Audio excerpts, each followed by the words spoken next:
오늘 운동은 데드리프트, 벤치프레스 이렇게 두 가지 했습니다. 오늘 데드리프트는 230으로 3개까지 갔는데 230으로 3개 하는 게 뭐 저번보다 좀 더 수월한 느낌이 났습니다.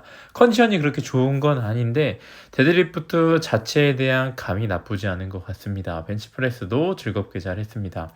자, 오늘은 운동 중에 탄수화물 섭취에 대해서 이야기를 하도록 하겠습니다. 이건 구독자분이 질문을 해주신 건데 운동 중에 탄수화물을 섭취하게 되면은 운동이 좀 더 집중이 잘 된다. 특히 게토레이 같은 걸 먹으면 스쿼트 하다가 도중에 그런 걸 먹으면 운동 집중이 잘 되는데 먹고 해도 되나요? 라고 물어봐 주셨는데 당연히 먹고 해도 됩니다. 문제되는 건 아니고 근데 이때 이게 더 효율적인가 아닌가를 구분해 놓을 필요가 있다고 생각을 합니다. 개인차가 굉장히 있겠지만 저는 우리같이 스트렝스 훈련하는 사람들은 사실 정상적으로 식사를 다 하고 있다면 공복에 게토레이를 먹을 필요가 전혀 없다고 생각을 합니다. 단 예외가 있습니다. 어떤 사람이냐면 내가 공복으로 운동을 하고 있다. 새벽 운동을 하고 있거나 뭐 이렇게 공복으로 운동을 하신다라고 한다면 운동 중에 게토레이를 먹는 것 자체가 저는 퍼포먼스를 충분히 올려주고 집중력이라던가 이런 게 올라갈 수 있다고 생각을 합니다. 하지만 그게 아니라 내가 아침도 잘 먹고 점심도 잘 먹고 그다음에 오후에 운동을 하는데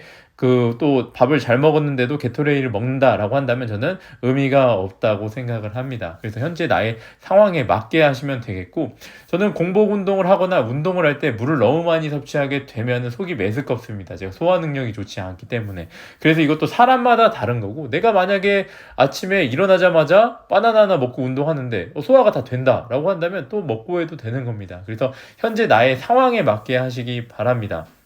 저 같은 경우 옛날에 학교 다닐 때는 점심시간, 저녁시간에 헬스장 학교에 있는 그 체력단련실에서 운동을 했습니다. 근데 그때 먹자마자 바로 운동을 했는데 그래도 몸이 좋게 만들었던 기억이 있습니다. 당연히 젊으니까, 어렸으니까 소화 능력도 좋아서 그런 것도 있겠지만 이렇게 상황에 맞게 하는 겁니다. 정확히 뭐 정답은 없습니다. 근데 아까 말씀드린 대로 공복일 때는 훨씬 더 효과가 클 거다. 하지만 내가 평상시 그게 아닐 때는 그렇게 크게 영향을 주지 않을 거다. 만약에 내가 점심시간에 밥을 먹고 퇴근하고 운동을 해서 6시인데 점심 12시에 먹었는데 6시까지 아무것도 안 먹고 바로 운동을 한다면 게토레이 같은 게 충분히 도움이 될 수 있다고 생각을 합니다. 운동 집중력을 끌어내는 데 있어서는 이럴 때도 적극적으로 활용을 하시면 나쁘지 않을 거라고 생각을 합니다. 하지만 정상적으로 뭐 3시간, 4시간 간격으로 식사를 하시면 전혀 필요가 없다고 생각을 합니다. 예전에 BCAA에 관해서 제가 이야기를 해드린 적이 있었는데 BCAA도 이거랑 뭐 비슷한 맥락입니다. 내가 현재 다이어트 중이다라고 한다면 개인적으로 그럴 때 뭐 아토믹이라든지 엑스텐드 같은 BCAA 제품의 효과를 많이 봤지만 그게 아니다. 정상적인 식사를 다 하고 있다라고 한다면 크게 효과가 없고 굳이 돈 낭비라고 생각을 합니다.